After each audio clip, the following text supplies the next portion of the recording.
કાકા, આપણે મોટી ઉથલપાથલ વિશે વાત કરી રહ્યા હતા કે આખા વર્ષ દરમિયાન કયા પ્રકારની ઉથલપાથલ જોવા મળી શકે છે, એટલે એ આપણે કન્ટિન્યુ વાત કરીએ. પ્રથમ તો આપણે ઉથલપાથલમાં જોવા જઈએ તો જે પંચગ્રહી યોગો થાય છે 11મી એપ્રિલ પહેલાં કંઈક ને કંઈક અવનવા બનાવો બનતા રહે છે.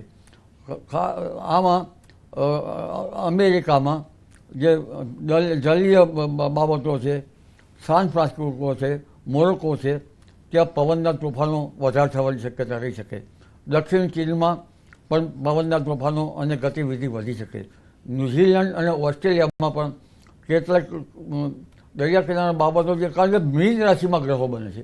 મીન એ પાણીની રાશિ છે, એટલે તો માછલીઓ જમીન ઉપર આવશે એ જ આપણને આગાહી કરી દે છે કે સુનામી આવવાનું છે કે બીજું અન્ય આવવાનું છે. ત્યાં ન્યૂઝીલેન્ડ, ઉત્તર ઓસ્ટ્રેલિયાના ભાગો, દરિયા કિનારાના ભાગોમાં ત્યાં ધ્યાન વધારે રાખવાની જરૂર છે, કારણ કે ઘણી વખત દરિયાનું પાણી ભૂભાગોમાં આવવાની શક્યતા રહે છે. દરિયો જે જમીનના ભાગોમાં પણ આવી ન જાય એનું ધ્યાન રાખવાની શક્યતા રહે છે આ બાબતમાં.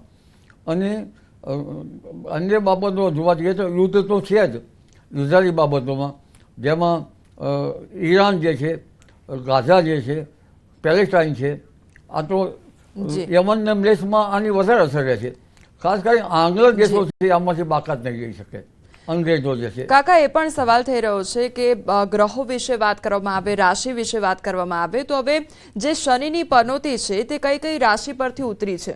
આપણે તો મિથુન રાશિ સુધી તો કર્ક રાશિ સુધી કહ્યું ને. જી જી. પછી તો પણ એક ટૂંકમાં બધી જ રાશિ વિશે જણાવી દેજો કે જેથી દર્શક મિત્રો જોઈ રહ્યા હોય તો તેમને એક આઈડિયા આવી જાય.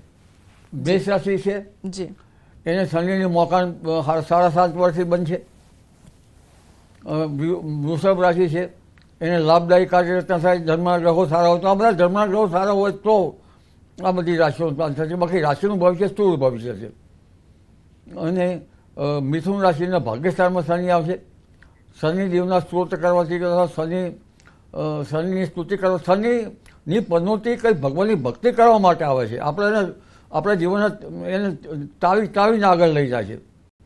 અને મિથુન રાશિ માટે આ શનિનું સારું રહેશે. કર્મસ્થાન મળશે, ચડતી પડતીનો થતી જ હોય છે. કર્ક રાશિના ભાગ્યસ્થાનમાં શનિની આવશે, ભાગ્યનું બળ મજબૂત કરશે. અને સિંહ રાશિને પનોતી બેસે 2.5 વર્ષની, એને સાચવવાનું રહેશે. પછી કન્યા રાશિને 7મા સ્થાનમાં શનિ આવશે, ભાગીદારી સ્થાનથી સાચવવાનું રહેશે. તુલા રાશિને શત્રુવ્ય સ્થાનમાં શનિ આવશે, જેનામાં મક્કમતા વધશે. ક્યારેક ગ્રહો સારા હશે તો પરદેશ, જે સ્ટુડન્ટ વિઝામાં પરદેશ જવાની તકો તેમના માટે કંઈક અંશે સગવડો હશે તો સારી રહેશે.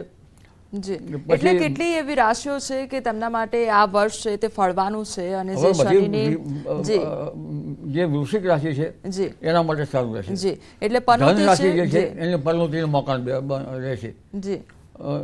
અને પછી જે મકર રાશિ છે એને પુરુષાર્થને વેગ મળશે. જી, એટલે પનોતી આ વખતે ઉતરવાની છે અને રાશિઓને લાભ થવાનો છે. કાકા, આટલી સારી જાણકારી આપી અને અમારા દર્શકોને તમામ માહિતી આપી તે બદલ આપનો ખૂબ ખૂબ આભાર. થેન્ક યુ આપનું ન્યૂઝ 18માં.